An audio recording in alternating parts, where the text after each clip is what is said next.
allaha u naxariistay waxaa maanta qabuuro ku yeelay xirada iskool buluusiya ee magaalada muqdisho lagu aasay fanaankii caanka ahaa Cumar Shawli oo muddo ku xanuunsanayay caasimada Soomaaliya ee Muqdisho. xanuunka uu la taahayay ayaa ahaa sokor iyo dhiig isbiirsaday, waxaana aaska marxuumka ka qayb galay fanaaniin, abwaano iyo ehelada marxuumka oo aaska goobjoog ahaa.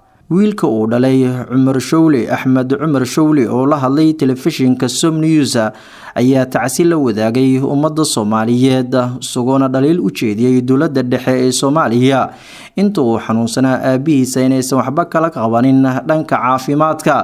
wuxuuna ammaan u jeediyay madaxweynihii hore ee Soomaaliya Shariif Sheekh Axmed. kulay abo hada labadan isbuuc xanuunsanay maxalla xanuun waxa ay sokor iyo dhiikar maanta isbitaalka wuxuu ku geeriyooday oo Jardimelia uu ku geeriyooday.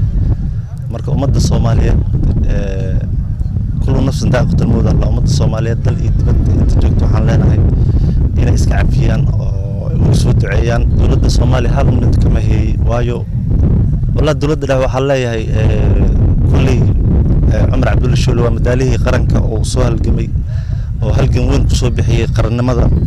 marka waxa dhil ah dadna in macnaha oo kor loo qado qofna hoos oo macnaha loo liido taas waxaan dhilaa waxa aad iyo aad ay xuntaa. fanaanada Nkrumah iyo xubnihii kala duwanaa ee aaskaasi ka qayb galay oo dhankooda la hadlay telefishinka Som News ayaa tacsi u diray ummadda Soomaaliyeed iyagoona ka sheekeeyay taariikhda ay ka yaqaanaan fanaanka geeriyooday. waxaan isa soo bilownay anaga askartii xooga asagoo yar iyo anigoo yar, markii dambana waxaana la keenay kooxdii waa bari iyo markii la isku daray iyo raadi Muqdisho iyo kooxdii xooga la isku daro waa bari loo bixiyay baan ahayn. mar inta isku koox baan ahayn, marna Soomaaliyaas baan wada ahayn, mar waa bari aan wada ahayn, mar xoogan wada ahayn. marka taariikhdiisa iyo noloshiisa hadaan wax kaaga sheego, Cumar wuxuu ahaa nin xalaal ah, nin dadku jecel yahay, ninka la baxay weeye madaalaha waa bari. meel kasta qof Soomaali haduu taagan yahay inuu qofka ka farxiyo jeclaan jiray. Allahu naxariiso ilmo badan buu ka tagay ilaa hadda inta nool 22 la yiri maxay ahayd alxamdulillah. الله يرحم الراحمين.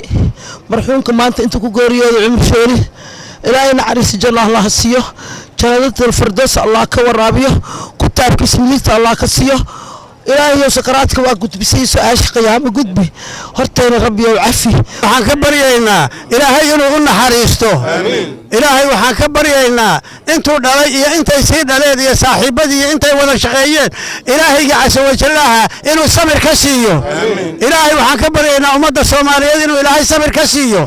marka Allah yarxam rahimin isjirti qaraas dibada joogto baxa ilaahay ugu baryaynaa in ilaahay uu naxariisto. Cumar la ka soo caan إنا لله وإنا إليه راجعون. عمر حلا أيوه geeriyooday magaalada Muqdisho, ilaahay ha u naxariisto.